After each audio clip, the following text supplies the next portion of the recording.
Au hasard des étroites routes du sud du département de l'Indre, la vallée de la Creuse garde jalousement caché le village de Gargilès-Dampierre. Attention, comme George Sand, vous pourrez succomber sous le charme romantique de ces maisons aux toitures de tuilettes brunes agglutinées autour de son château. C'est l'un des plus beaux villages de France.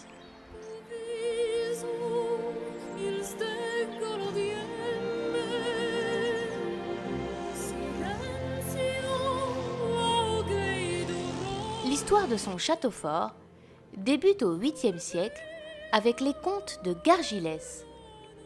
Ses fortunes furent diverses au cours du Moyen Âge, de la guerre de Cent Ans, pour finalement être abandonné, puis repris en charge par une artiste peintre qui lui redonne vie en ouvrant une galerie d'art contemporain.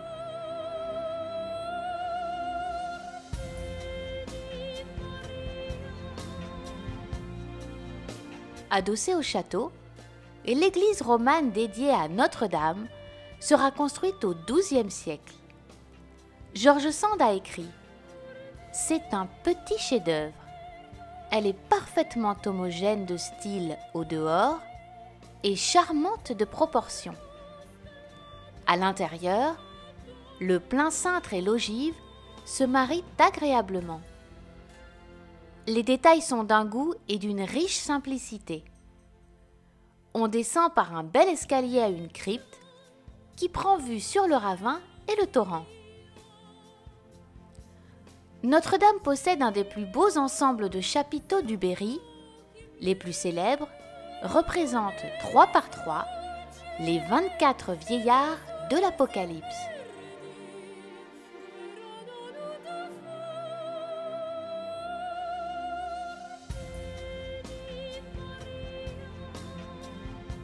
Dans le bas côté sud, le tombeau de Guillaume de Naillac, seigneur de Gargilès de 1238 à 1266.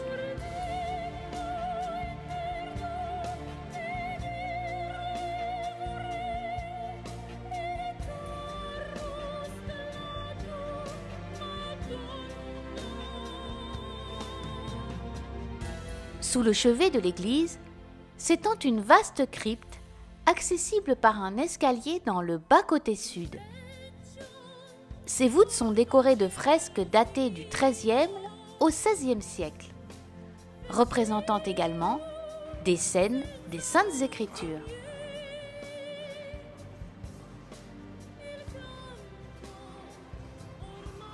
La statue en bois de la Vierge au-dessus de l'autel aurait été ramenée d'Orient par Hugues de Naillac. Il s'illustre en conduisant une croisade de Jean du Berry jusqu'en Terre Sainte et rapporte au château une statue de Vierge byzantine, cadeau d'un moine de Constantinople et dont la bienfaisante protection se serait avérée durant les combats.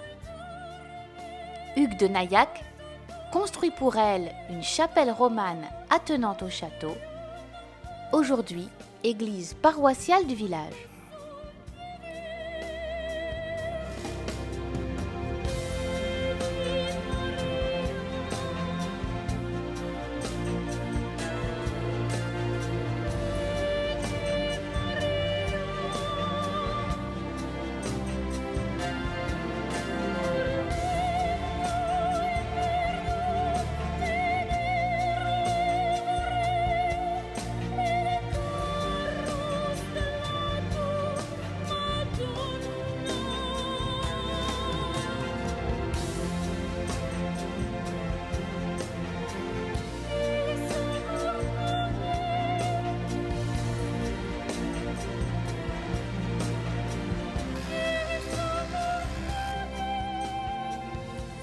George Sand fut la première à succomber à son charme.